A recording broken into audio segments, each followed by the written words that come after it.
Welcome to another episode of St Vincent Untold Stories. On this episode, we look at the areas in which the opposition needed to focus on in order to get the big man to step down.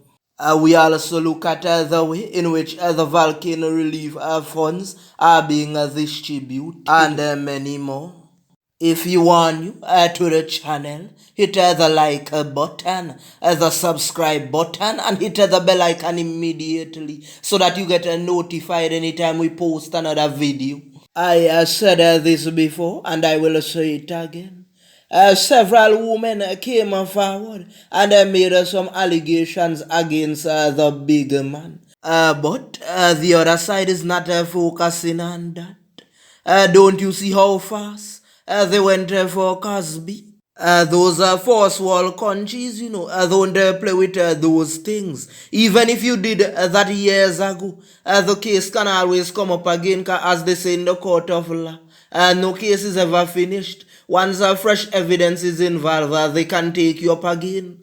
Trying to get the big man extradited should be the main focus. If you go on a fishing voyage for an entire week and you are casting out your bait and nothing is biting, you are going to try the same strategy next week again? Shouldn't you try something new? You see the country that the big man is afraid to go in. What you guys should do is to work on telling them that he should not be able to send any representative. He needs to go up there by himself. If the other side wanted to take the position of the big man, they have to reach out to the youths, call a meeting, go on the live television and tell the youths, you know what? Do you want to be domestic workers all your life under the current regime, or you want change? Don't you want to be creators and inventors and make some money to support your parents? I spoke about a certain young lady already by the name of Miss Gums. And she's an island scholar and she went away to study. And if my memory serves me correct, I could have remembered that she said something like she was studying a forensic. And they were saying that there isn't any forensic lab here.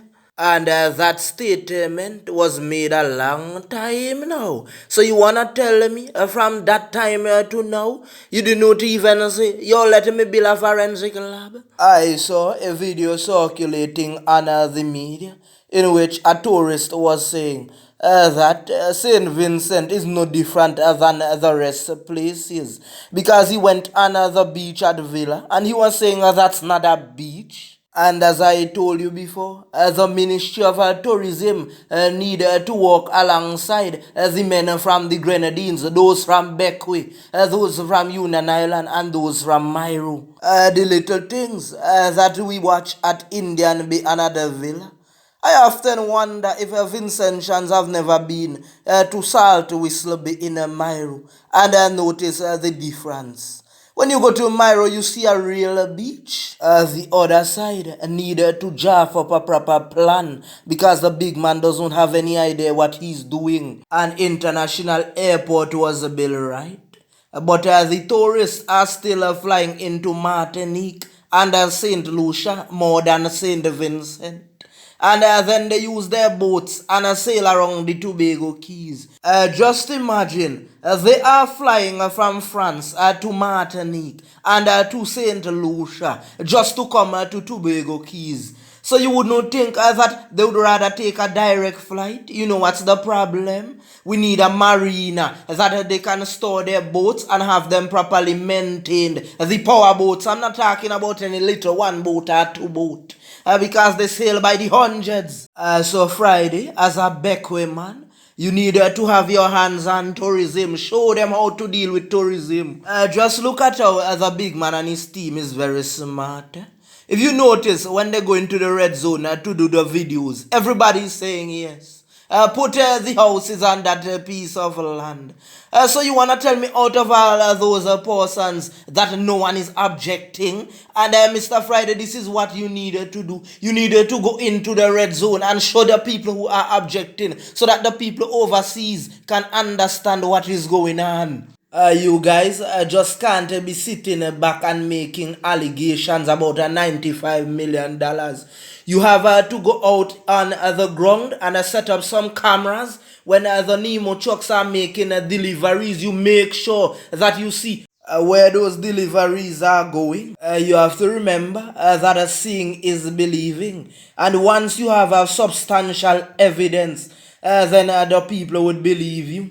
You see, I have nothing personal against the big man. If he was doing what he was doing in 2001 when he just came into office, then we would not have a problem with him. But that is long gone now. Time has changed. The officers that normally comes out during the gatherings on the road, instead of the supporters going up to them and calling them liquor boots, what the supporters need to do is to tell them, watch, once you join us, you would get a raise of a salary. If you make 1,000, then we put on another $500 on that. Remember, you are not bribing them. You are just showing them that the kind of hard work they are doing, they deserve more. A lot of those officers have a lot of loans by institutions, and they would be happy like a bunny rabbit to know that they are getting a raise of pay. When the big man goes low, you go high. And you see other people in other communities that he normally hands out the lumber and the galvanized to. Offer them jobs. Tell them within a short space of time they can buy plenty galvanized and plenty lumber, so they don't have to wait until voting time comes back again.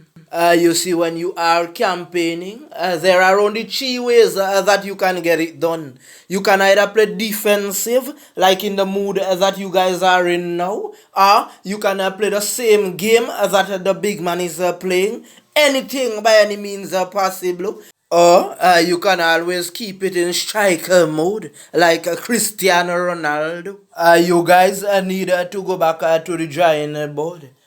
Because getting the big man to step down would not be an easy task. During these volcanic eruptions was the best chance you ever had in a lifetime. There is a man in St Vincent that was hit with a popo in his leg, and two members of the big man team is being charged for that.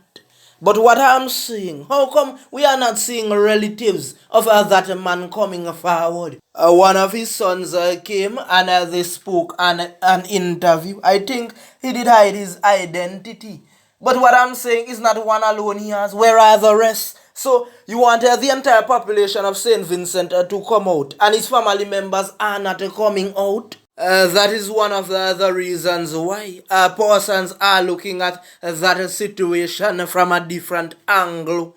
You saw the videos that we posted with Aname's daughters, and they came out and defended their mom. So what is going on with Mr. John's relatives? If the members from the other side are proclaiming they're innocent, and the man's family is not coming out, then you are giving them the benefit of the doubt. Look at the day when they threw the object at the big man. You notice his sons came out. One came out on the sidewalk and the other went to social media to defend their father. Somebody placed a popo to your father's leg, and you are still hiding identity. I remember the big man son said that someone gave him some bitcoins. What you need to do, Mr. Friday, is to look into the background of the person that he said gave him the bitcoins. See what they do in real life. You see, the thing is, there are good men on the big man's team, you know. The focus right now is trying to get the big man to step down so somebody else can take over the leadership. Either someone on Friday's side or someone on the big man's side. The thing is, we don't want the big man there because the country is stagnant. We are in extreme poverty. We are seeing a large number of unemployment. Right now, more men is being sent to Dovecat. Mr. Big Man, we are coming to see you to hold a reasonment. Whether you like it or not, With that being said, I just want to big up the entire population in St. Vincent, the regional islands, and the international countries who are supporting and are praying for us during these difficult times. We thank you. I'm out.